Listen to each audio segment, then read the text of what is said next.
हिंदू धर्म के 4 प्रमुख स्थान जहां हवाओं में भक्ति है और हर कदम पर ईश्वर का एहसास होता है। यह स्थान भारत की 4 दिशाओं में स्थित है, जिन्हें हम 4 धाम कहते हैं। आत्मा को परमात्मा के दर्शन कराने वाली यह दिव्य यात्रा 4 धाम यात्रा कहलाती है। आइए आपको भी इस दिव्य यात्रा पर लेकर चलते हैं, साथ ही 4 धाम की संपूर्ण कथा और इन धामों में स्थित मंदिरों के एक एक करके दर्शन भी आपको करवाएंगे। तो आप इस वीडियो को पूरा ज़रूर देखिएगा। चैनल को सब्सक्राइब कर नोटिफिकेशन बेल को ज़रूर दबाएं। नमस्कार दोस्तों, स्वागत है आप सभी का D2 फैक्ट यूट्यूब चैनल पर। भारत की चारों दिशाओं में स्थित 4 धामों में से दक्षिण में भारत के अंतिम छोर पर स्थित है रामेश्वरम। तमिलनाडु राज्य के रामनाथपुरम शहर में स्थित रामेश्वरम एक द्वीप है जो चारों तरफ से समुद्र से घिरा हुआ है। रामेश्वरम मंदिर को रामनाथ स्वामी मंदिर के नाम से जाना जाता है। इस मंदिर में स्थापित शिवलिंग भगवान शिव के 12 ज्योतिर्लिंगों में से एक है। इस मंदिर का गलियारा विश्व का सबसे लंबा गलियारा है। यहीं पर भगवान राम द्वारा स्थापित श्री राम सेतु भी स्थित है। कहते हैं इस शिवलिंग की स्थापना स्वयं भगवान श्री राम और माता सीता के हाथों हुई थी।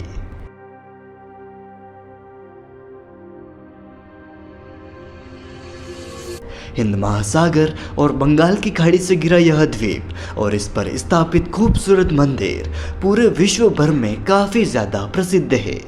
रामेश्वरम मंदिर से जुड़ी एक कथा है, जिसके अनुसार जब रावण द्वारा माता सीता का अपहरण कर लिया गया था, तब भगवान श्री राम अपनी वानर सेना के साथ लंका पर आक्रमण करने के लिए समुद्र तट पर पहुंचे थे तथा भगवान श्री राम ने भगवान शिव की पूजा की थी, क्योंकि भगवान राम जानते थे कि रावण भगवान शिव का परम भक्त है, इसलिए उसे हराना आसान नहीं होगा।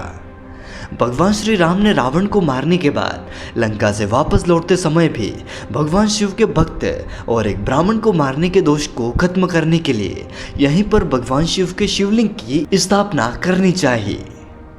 इसके लिए एक शिवलिंग लाने के लिए भगवान राम ने हनुमान जी को कैलाश पर्वत भेजा था, परंतु हनुमान जी के आने में देरी होते देख माता सीता और श्री राम ने अपनी मुट्ठी में रेत बांधकर एक शिवलिंग का निर्माण किया और उसी शिवलिंग की पूजा की। उसके बाद हनुमान जी भी शिवलिंग लेकर आ पहुंचे।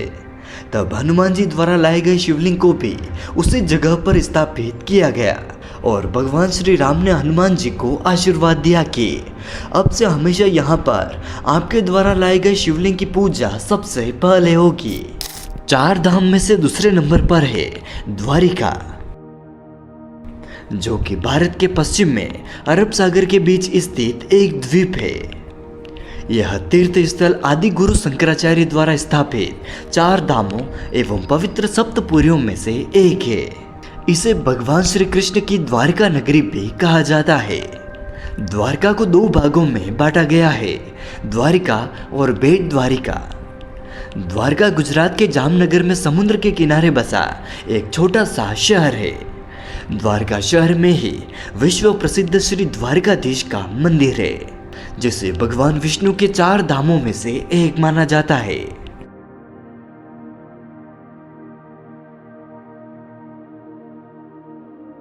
वहीं बेट द्वारिका गुजरात में समुद्र तट से 3 किलोमीटर की दूरी पर समुद्र के बीच स्थित एक द्वीप है, जहां पहले जहाजों द्वारा जाया जाता था, परंतु अब यहां पर सड़क मार्ग से जाया जा सकता है। यहीं पर समुद्र के नीचे करीब 130 फीट की गहराई में खोजकर्ताओं को श्री कृष्ण की प्राचीन द्वारका नगरी के अवशेष मिले हैं। इसके लिए आप हमारी यह वाली वीडियो देख सकते हैं, लिंक आपको डिस्क्रिप्शन बॉक्स और आई कार्ड में मिल जाएगा। तीसरा धाम है श्री बद्रीनाथ धाम। उत्तराखंड के चमोली जिले में स्थित अलकनंदा नदी के किनारे बसा भारत के सबसे खूबसूरत मंदिरों में से एक श्री बद्रीनाथ मंदिर को धरती का वैकुंठ कहा जाता है। बद्रीनाथ धाम उत्तराखंड के छोटे 4 धामों में भी शामिल है। छोटे 4 धाम यानी बद्रीनाथ, केदारनाथ, गंगोत्री और यमुनोत्री। उत्तराखंड के छोटे 4 धाम के दर्शन के लिए आप हमारी यह वाली वीडियो देख सकते हैं। नर और नारायण पर्वतमाला की गोद में अलकनंदा नदी की बाईं तरफ बसा बद्रीनाथ धाम भगवान विष्णु का तपस्या स्थल है।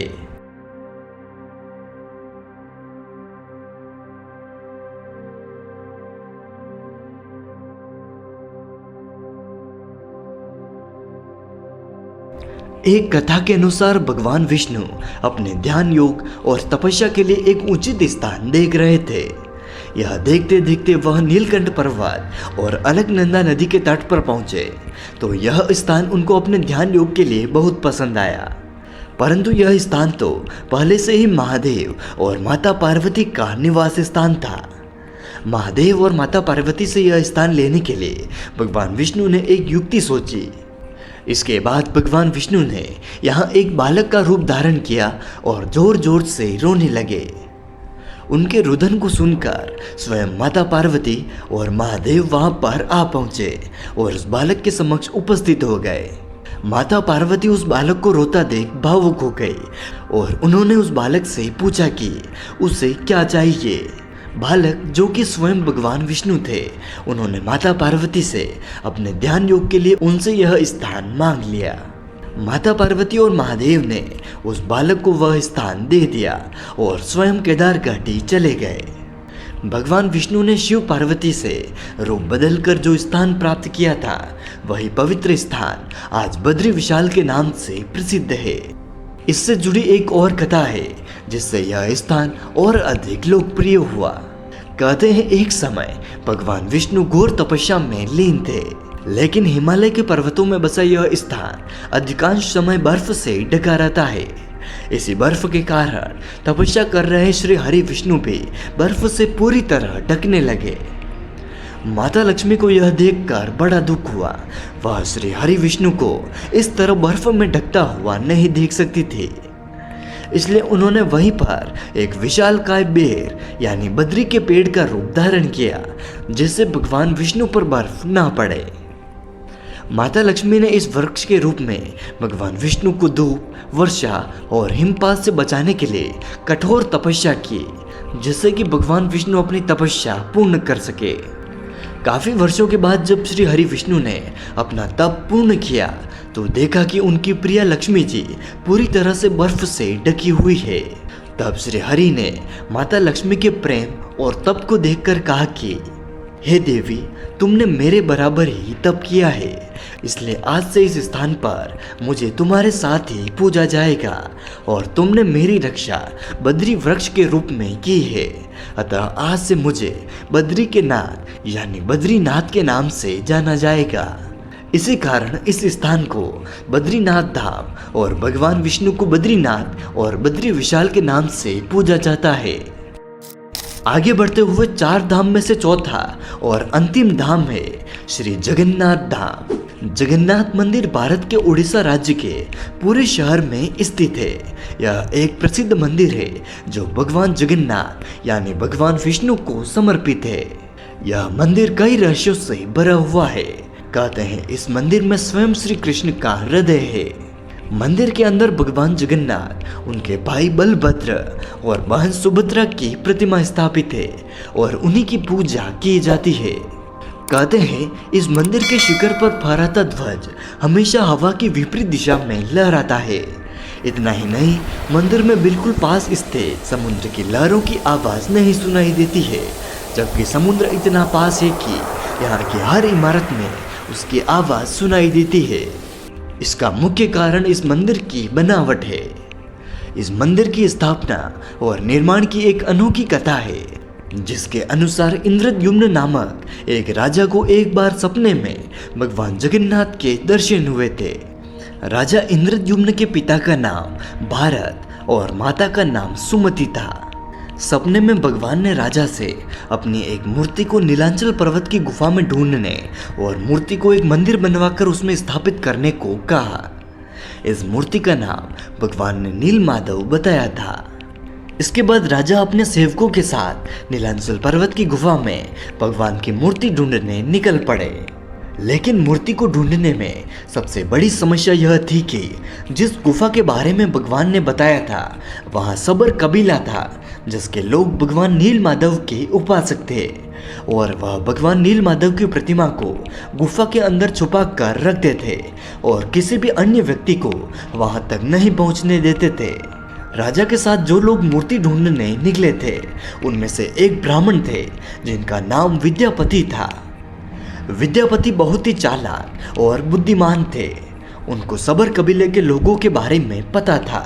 विद्यापति को यह भी मालूम था कि नीलांचल पर्वत पर सबर कबीला है जिसका मुखिया विश्ववसु है।